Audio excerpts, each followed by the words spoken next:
अस्सलाम वालेकुम। Anjum mathematics foundation के अंदर वेलकम कहता हूँ।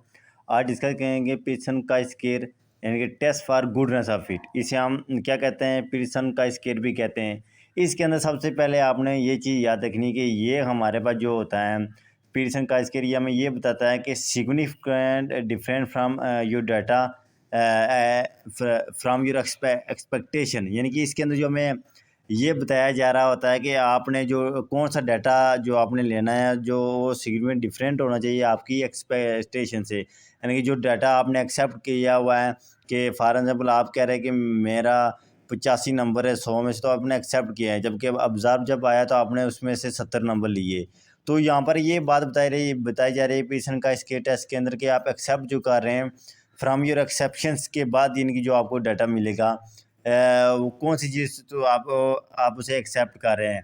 तो यानी कि जो टेस्ट ऑफ गुडनेस फिट होता है use to determine frequency distribution, यानी कि हमें डिटरमाइन करता है फ्रीक्वेंसी डिस्ट्रीब्यूशन के आप जो फ्रीक्वेंसी डिस्ट्रीब्यूशन के अंदर आप किस चीज़ को एक्सेप्टेशन कर रहे हैं। तो फ्रीक्वेंसी डिस्ट्रीब्यूशन की वो हमें बात कर रहा है। अब यहाँ पर ये टेस्ट बेस किस पर कर रहा है, प्रॉपर्ली दैट द का test is applicable when the cell probability depend upon unknown parameter. ये किस चीज़ पर डिपेंड कर रहे हैं, unknown parameter are replace with estimate are provided that 1 degree of freedom is detected from each parameter estimated.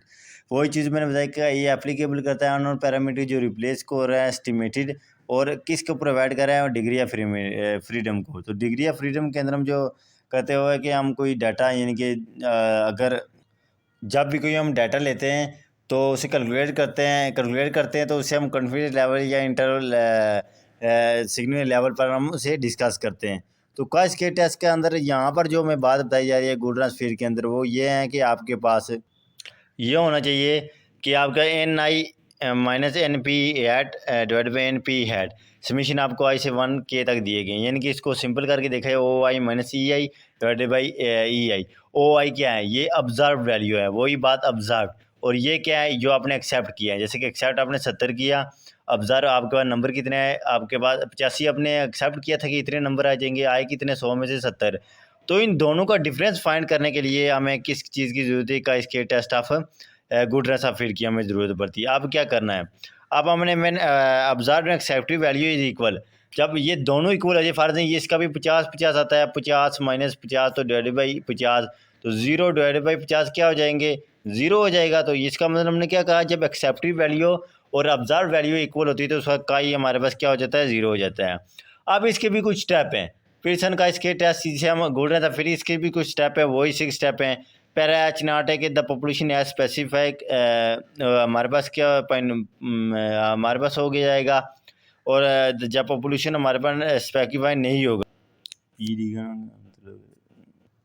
Polynomial distribution की बात कर रहे हैं। अब लेवल अल्फ़ा क्या है, level of significance, level of significance alpha या 0.05 देगा या 0.01 देगा।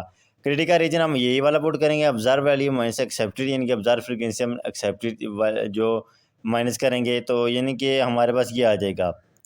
तो अब यहाँ पर देखा जाए तो क्रिटिकल रीजन हमारा डिपेंड करेगा किस चीज़ पर, एक हमारे अल्फ़ा पर, और एक क्रिटिकल रीजन हमारा डिपेंड करेगा लेवल अल्टरनेटिव वैल्यू पर।